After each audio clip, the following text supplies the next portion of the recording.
আসন্ন ঈদে মুখোমুখি হবে শাকিব খানের তাণ্ডব, আরিফিন শুভর নীলচক্র এবং শরীফুল রাজের ইনসাফ মুভি। বাংলাদেশে সাধারণত তেমন একটা মুভি ক্ল্যাশ হয় না, বা শাকিবের মুভির সাথে অন্য কোনো নায়কের মুভি তেমন একটা ক্ল্যাশ করতে পারে না। কিন্তু আসন্ন কুরবানি ঈদে একটা বড় মুভি ক্ল্যাশ হতে চলেছে। আসন্ন কুরবানি ঈদে শাকিবের তাণ্ডব, আরিফিন শুভর নীলচক্র এবং শরীফুল রাজের ইনসাফ দারুণ একটা ক্ল্যাশ করতে চলেছে। যেমন ধরুন বলিউড অথবা সাউথের যে মুভি ক্ল্যাশ হয় ঠিক ওই রকম এবার বাংলাদেশ ফিল্ম ইন্ডাস্ট্রিতে খেলা জমবে।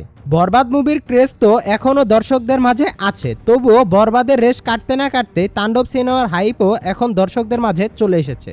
তাণ্ডব সিনেমার হাইপ তো এখন অনেক বেশি। তাছাড়া অলরেডি আপনারা সবাই জানেন যে তাণ্ডব মুভির বাজেট অনেক বেশি, তো হাইপ তো একটু থাকবেই।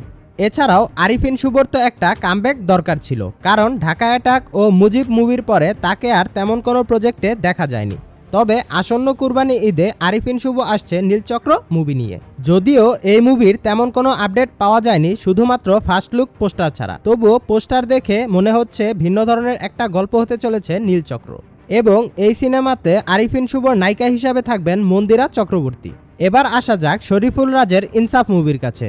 ইনসাফ মুভি হতে চলেছে শরীফুল রাজের বেস্ট একটা মুভি, কারণ ইনসাফ মুভিতে এক অন্যরকম শরীফুল রাজকে দেখানো হবে, লাইক এ গ্যাংস্টার। তো অলরেডি এই মুভির শুটিং শুরু হয়েছে এবং এই মুভির শুটিংয়ের একটা ফটো লিক হয়েছে, আর সেটা দেখেই দর্শকরা এই মুভির মন্তব্য করতে শুরু করেছে এবং সকলেই বলছে এই মুভি পারবে শাকিবের তাণ্ডব মুভিকে টেক্কা দিতে।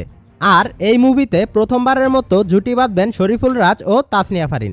তবে আসন্ন এই ঈদে 3টা মুভি ছাড়াও আরও অনেক মুভি রিলিজ হবে, কিন্তু তাণ্ডব, ইনসাফ এবং নীলচক্র এই 3টা মুভির মধ্যে একটা লড়াই দেখা যাবে।